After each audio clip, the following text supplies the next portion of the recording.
Good morning, or indeed, good afternoon, and a very warm welcome to the Hawkins Wright Symposium 2020. I wish we were seated together in the splendor of the Kelvin Lecture Theatre at Savoy Place. However, we must take the positives, and one benefit of this online format is that we are able to reach such a wide audience, currently tuning in from North and South America, Europe, and Asia. I am now delighted to proceed with today's program. And I'm especially excited to introduce our first speaker, Mr. David Rennie, who works as Beijing Bureau Chief for The Economist magazine. So without further ado, ni hao, David, welcome, and over to you. Hello from Beijing, where it's the evening here. So I'm going to treat it as though we do know who's going to win the election. Obviously, we think it's going to be President Biden. And that poses the Chinese government with an interesting dilemma. I'll end there, and I'm very keen to take your questions. Great.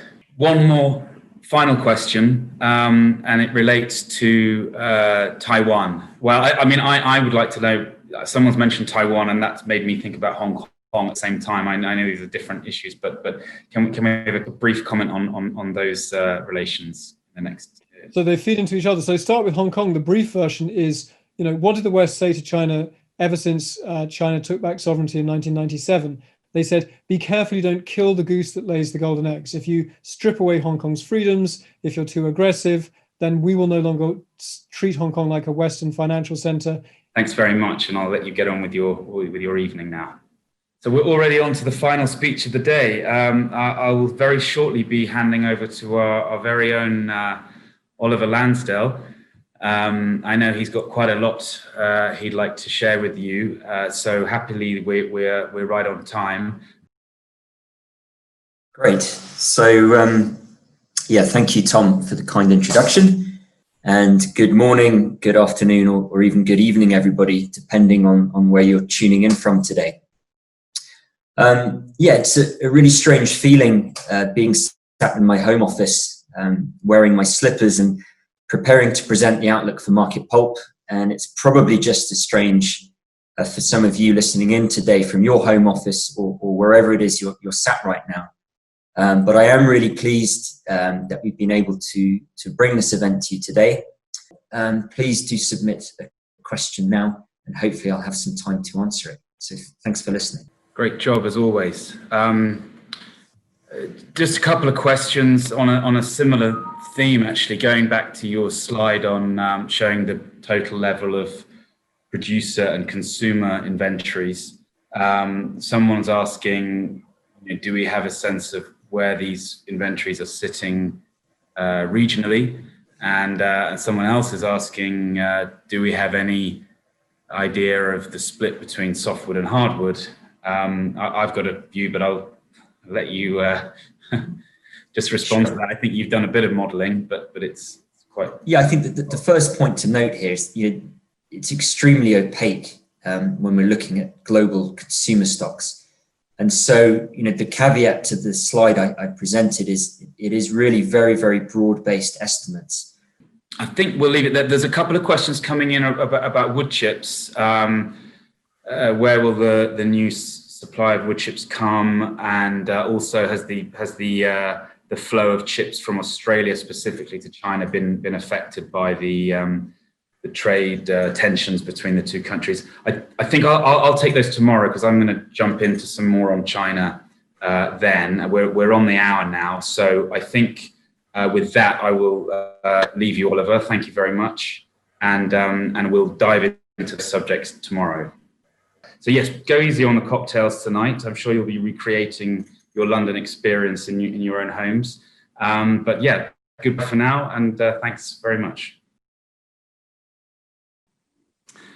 Hello again, ladies and gentlemen, and welcome back to day 2 of our London Pulp Week Symposium. Our first speaker is Walter Schalke, CEO of Suzano, who you know very well. It's a position he has held since 2013. Suzano is also one of our very generous sponsors, so we will begin with a short video from them, and then we will turn over to Walter. Thank you. Harvesting a better future for the planet, with better quality of life for everyone. depends on the seeds we plant today. Suzano believes in this, and that's why it integrates sustainability and innovation into its business model. In early 2020, we announced our commitment to the net removal of 40 million tons of CO2 from the atmosphere by 2030, to uplift 200,000 people from the poverty threshold in our areas of influence, and to offer 10 million tons of renewable products that can replace plastics and other petroleum-based products. Suzano, we plant the future. Hi, good morning, good afternoon, good evening to everyone. It's a great pleasure to be with you. I'd like very much to thank you for Hawkins Wright to invite me to be part of this conference. In the next slide, you're going to see that we wish you to stay safe and everyone around you. And now we are ready to the Q&A session. Great. Well, listen, Walter, thank you very much indeed for giving up your time today. It's been a fantastic start to the second session, and I really look forward to seeing you again in person, hopefully next year. So, obrigado. Thank you very much. I wish you all the best to all of you. I wish you to stay safe. Now it's time us to be together. I think our industry will have an even better impact in the world in the coming years. Thank you very much. Thank you, Walter. Take care. Thank you. Thank you very much for your participation.